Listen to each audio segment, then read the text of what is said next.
윤석열 정부가 출범하면서 내세운 복지 방향, 바로 약자 복지와 사회보장 서비스의 시장화인데요. 약자 복지의 실상과 이 사회 서비스 시장화 추진을 어떻게 바라보고 있는지 전문가 모시고 이야기 들어보겠습니다. 복지 시민단체인 내가 만드는 복지국가의 오건호 정책위원장님 나오셨습니다. 위원장님 어서 오세요. 예, 안녕하세요. 예. 네, 지난 5월 말이었습니다. 사회보장 전략회의에서 나온 윤석열 대통령의 발언 영상 먼저 보고 말씀 나눠보도록 하겠습니다. 예를 들면 우리가 현금 복지는 선별 복지로 약자 복지로 해야지 보편 복지로 하면 안 된다 이럽니다.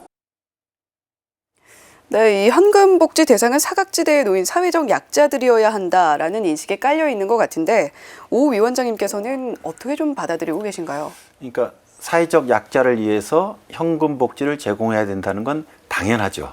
그리고 우리 인류 사회에서 복지 출발은 그렇게 했거든요. 네. 근데 거기에 멈추지 않았습니다. 한 100여 년 전부터 서구에서는 복지국가가 만들어졌고 우리도 지금 발전하고 있거든요. 네. 그래서 꼭 사회적 약자뿐만 아니라 모든 시민들에게 필요한 가장 기본적인 것들은 우리 사회가 같이 해결한다라는 이런 보편적인 현금 프로그램들이 많이 발전해 있거든요. 우리나라만 쳐도 보육료 지원, 아동수당, 부모급여, 그리고 국민연금 같은 것도 그렇죠. 네.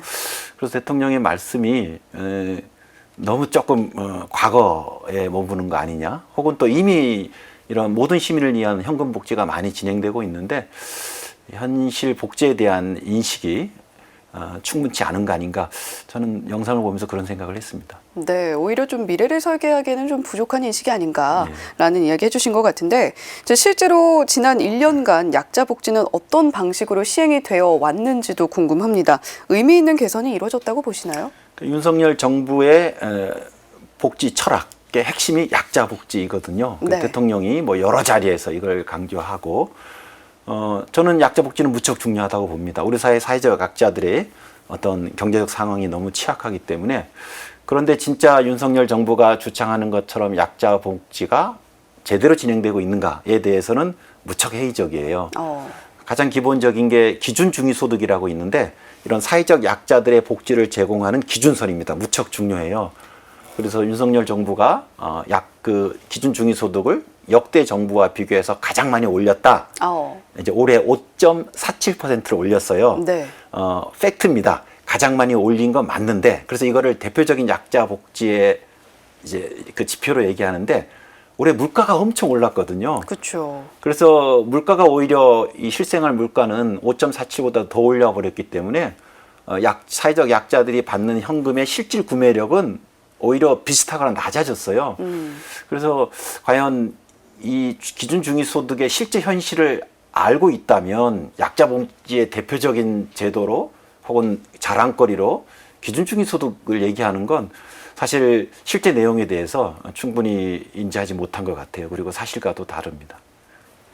네, 그렇다면 약자 복지를 제대로 잘 실행을 하려면 무엇을 또 어떻게 하는 게 필요하다고 보시나요? 그러니까 지금 말씀드린 기준 중위소득이 무척 중요해요. 네.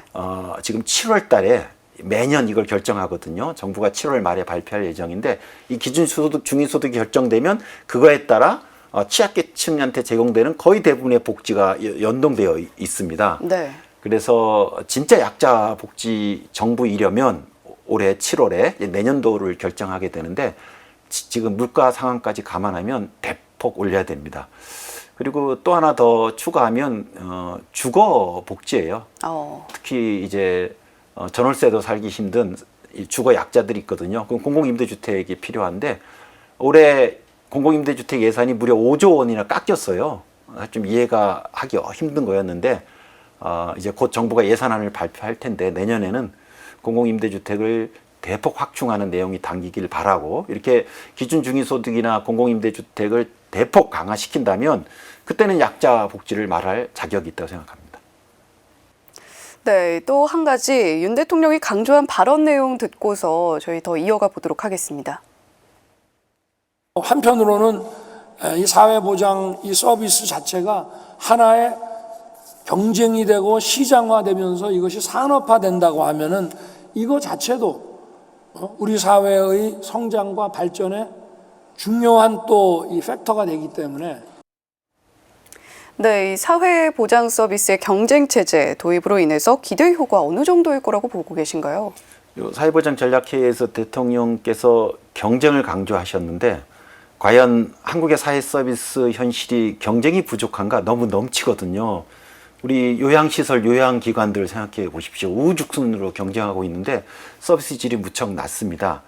이 사회 서비스와 돌봄은 공장에서 찍어내는 상품이 아니고 관계를 통해서 전달되는 거거든요. 그래서 신뢰와 협력의 핵심입니다. 네. 그게 가능한 요건을 만드는 것. 보육시설에서 국공립 어린이집이 훨씬 환영을 받는 이유가 그거거든요. 그래서 이런 정부를 투자를 통한 제대로 된 인프라를 구축하는 게 핵심이지 이렇게 경쟁에 내모는 건 오히려 더 서비스를 악화시킬 거라고 우려하고 있습니다. 네. 자, 그렇다면 지금 뭐 경쟁 체제가 도입되는 것에 대해서 좀 우려감을 표하셨는데 이 부분으로 사실 사회 서비스 종사자들이라던가 돌봄 노동자들의 보상 체계가 개선될 수 있을 것이다라는 주장이 나와 있는 상황이잖아요. 이 부분은 어떻게 판단하시는지도 궁금하네요. 지금도 계속 경쟁을 내몰고 있는데 그 경쟁력을 갖기 위해서 거기서 일하시는 분들의 인건비를 무척 억압하고 있거든요. 네. 저는 그런 면에서 오히려 정부의 재정이 충분히 일하시는 분들의 보수를 보장해 주고 그러면 또 서비스들도 좋아지는 거거든요. 그래서 경쟁이 일하시는 분들의 처우를 개선할 것이다. 현실에서 거꾸로 나타나고 있습니다, 지금. 네. 자, 오히려 우려감을 좀 표해 주시는 그런 상황입니다. 자, 지금까지 복지시민단체인 내가 만드는 복지국가의 오건호 정책위원장과 함께 이야기 나눠봤습니다. 오늘 말씀 고맙습니다. 네, 감사합니다.